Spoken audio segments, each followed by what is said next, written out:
کۆمەڵی دادگەری کوردستان ئاماری بەخشین و هاوکاریەکانی مانگی ڕەمەزانی پیرۆزی بڵاو کردەوە. بە پێی ئامارەکان مەڵبەند و مەکتەب و دامەزراوەکانی کۆمەڵ بە بەهای نزیکەی 4 ملیارد دینار پارە و هاوکاری جۆراوجۆری خێرخواز و دەوڵەمەند و سەرمایەدارانیان دابەش کردووە.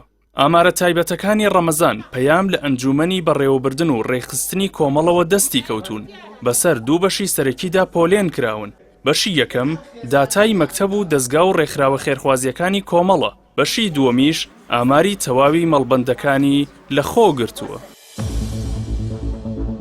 بە پێی ئامارەکان دەستگای خێرخوازی بەخشین بە هاوکاری خێرخوازان لە مانگی پیرۆزی ڕەمەزاندا زیاتر لە 1 ملیار و 467 ملیۆن دینار و 6,960 سەبەتەی خۆراکی دابەش کردووە و تێکڕا 16,359 کەس و خێزان لە هاوکاریەکانی سوودمەند بوون.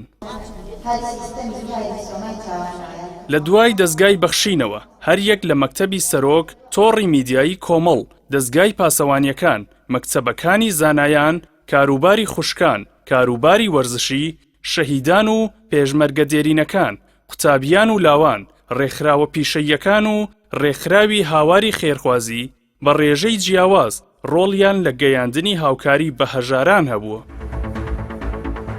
کۆی هاوکاریەکانی مەکتەب و دەستگاکانی کۆمەڵ لە مانگی ڕەمەزاندا 2 ملیارد و 112 ملیۆن و 233 هزار دینار و 288,150 دۆلار بووە. هاوکات مەکتەب و دەستگاکانی کۆمەڵ توانیویانە 11,821 سەبەتەی خۆراک بەسەر خێزانە کەم دەرامەتەکانی هەرێمدا دابەش بکەن.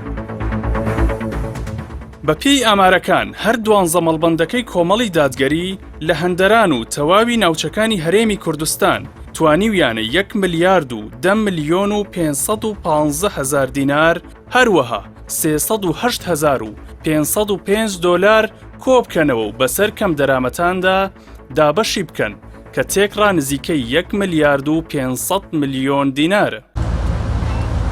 لای خۆیانەوە مەڵبەند و ئەنجومەنەکانی کۆمەڵ لە مانگی ڕەمەزاندا سەبەتەی خۆراکیان بەسەر 4,572 خێزاندا دابەش کردووە. هاوکاریەکان جگە لە پارە و سەبەتەی خۆراک بریتی بوون لە دروستکردنی خانوو بۆ هەژاران و منداڵانی بێباوک، کڕینی زەوی بۆ مزگەوت و کاری بانخوازی، دابینکردنی عومرە، دابینکردنی کرێی خوێندن، کڕینی ماتۆری سێتایە بۆ سەرچاوەی بژێوی، دابینکردنی کەلوپەلی ناوماڵ، دابینکردنی خواردن و جلی جەژن بۆ منداڵانی بێباوک و هەژار. بە پێی راپۆرتەکەی ئەنجومەنی بەڕێوەبردن و ڕێکخستن، مەڵبەند و مەکتەب و دەستگاکانی سەر بە کۆمەڵی دادگەری لە مانگی ڕەمەزاندا بە تێکڕایی توانیویانە 3 ملیارد و 993 ملیۆن و 860,500 دینار دابەش بکەن.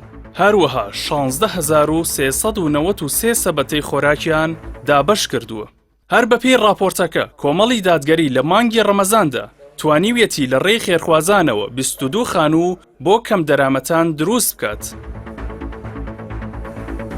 بەم جۆرە لە مانگی ڕەمەزانی ساڵی 2023دا 69,247 کەس و خێزانی کەم دەرامەت لە هاریکاری و یارمەتیەکانی دەستگا و ناوەندە جۆربەجۆرەکانی کۆمەڵی دادگەری سوودمەند بوون. ئەوانەی لە هاوکاریەکانیش سوودمەند بوون بریتی بوون لە خانەوادەی شەهیدان، بێباوکان، پێشمەرگەی دێرین، نەخۆش، قەرزدار، ڕۆژۆوان و هەژار و کەم دەرامەتان، کرێچی، قوتابی و خوێندکار، ژینگە پارێز، خاوەن پێداویستیە تایبەتەکان، گەنجان، قوتابی قورئان و حوجرەکان، پێداویستیەکانی مزگەوت.